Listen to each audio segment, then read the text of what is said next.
There are crimes that not only take a human life, but shake the very foundations of ethics, law, and society. The case of Armin Meiwes, forever branded as the Rotenburg Cannibal, is one such story. It's a tale not just of murder, but of mutual consent gone horrifically wrong, forcing the world to question where personal freedom ends and moral responsibility begins.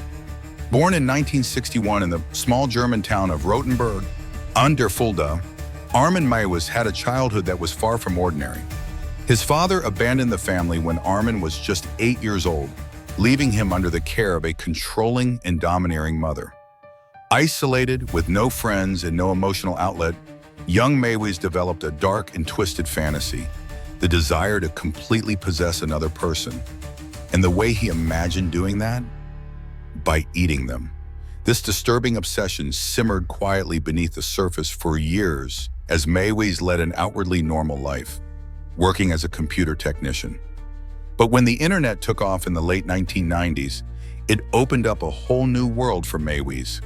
He discovered online fetish forums, places where like-minded individuals gathered to discuss their darkest desires. On one particular forum, Cannibal Cafe, he began posting under the username Frankie. His ad was as blunt as it was shocking, looking for a well-built man, aged 18 to 30, willing to be slaughtered and consumed. Surprisingly, hundreds of people responded. Most backed out once they realized he wasn't joking. But there was one man who didn't flinch. Bernd Jürgen Brandes, a 43-year-old engineer from Berlin.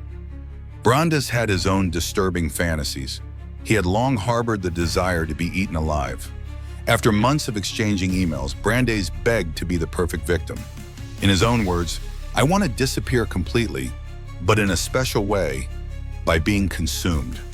Together, they planned every detail. Brandes had to be fully conscious when the act began. The two would eat part of Brandes together before his death. Brandes wanted to die slowly, savoring every moment of surrender. On March 9, 2001, Brandes boarded a train from Berlin to Rotenburg, heading toward what he believed would be the fulfillment of his ultimate fantasy. When Brandes arrived, he voluntarily stripped naked and signed a written consent agreement drafted by Meiwes, confirming that he willingly agreed to be killed and eaten. To prepare for what was to come, Brandes drank half a bottle of schnapps and took a large dose of sleeping pills to dull the pain. Then, following the pain, Meiwes picked up a sharp kitchen knife and sliced off Brandes' penis while he was still awake. Blood spurted everywhere. Brandes screamed in agony, but at no point did he ask Meiwes to stop. They attempted to cook the severed organ with salt, pepper, and garlic, but it burned too much. They tried eating it raw, but it was too tough and chewy. Meanwhile, Brandes continued to bleed heavily, slipping into a semi-conscious state, but death didn't come quickly. Meiwes carried him upstairs to a bathroom, placing him in a cold bathtub to let him bleed out slowly. For nearly 10 hours, Meiwes would check in on Brandes, giving him sips of alcohol, administering sleeping pills, and keeping him warm to prolong the process, just as they had agreed. During this time, Meiwes sat in another room, calmly reading a Star Trek novel, while Brandes drifted in and out of consciousness, fighting for life. Finally, when Brandes slipped into a coma-like state, Meiwes decided it was time. He walked over, cradled Brandes' head, whispered a farewell, and then used a long knife to stab him in the throat, ending his life. What followed was the realization of Meiwes' deepest fantasy. He hung Brandes' body from a meat hook in the ceiling, butchered the corpse with precision, cutting thighs, buttocks, and internal organs into neat portions. He stored the flesh in a freezer, labeling the packages as pork to avoid suspicion. The bones were crushed and buried in the garden. Over the next 10 months, Meiwes methodically consumed about 20 kilograms, roughly 40 pounds of Brandes' flesh. He cooked elaborate meals, steaks, stews, soups, all from human meat, savoring every bite, knowing a piece of Brandes would live on inside him. But Meiwes' hunger wasn't satisfied. In late 2002, he returned to the Cannibal Cafe, seeking another willing victim. This time, one user sensed something was seriously wrong and reported him to the Frankfurt police. The Kriminalpolizei, Germany's criminal police, quickly opened an investigation. They created a fake online profile, posing as a potential victim to interact with Meiwes and trace his IP address. The trail led them directly to his home in Rotenburg in der Fulda. On December 10, 2002, police conducted a raid on Meiwes' home. What they found was gruesome beyond belief. A freezer packed with human flesh, carefully labeled. Bones crushed and buried in the backyard. And most importantly, a 4-hour-long videotape documenting the entire process. From Brandes' arrival and written consent, to the amputation, slow death, and eventual butchering. Forensic psychologists and investigators reviewed the footage multiple times. Brandes clearly consented. At no point did he resist. In fact, he coached Meiwes on how to fulfill his wishes. But the authorities argued that consent doesn't legalize cannibalism. A line had been crossed that society could not tolerate. When confronted with the evidence, Meiwes confessed everything without hesitation.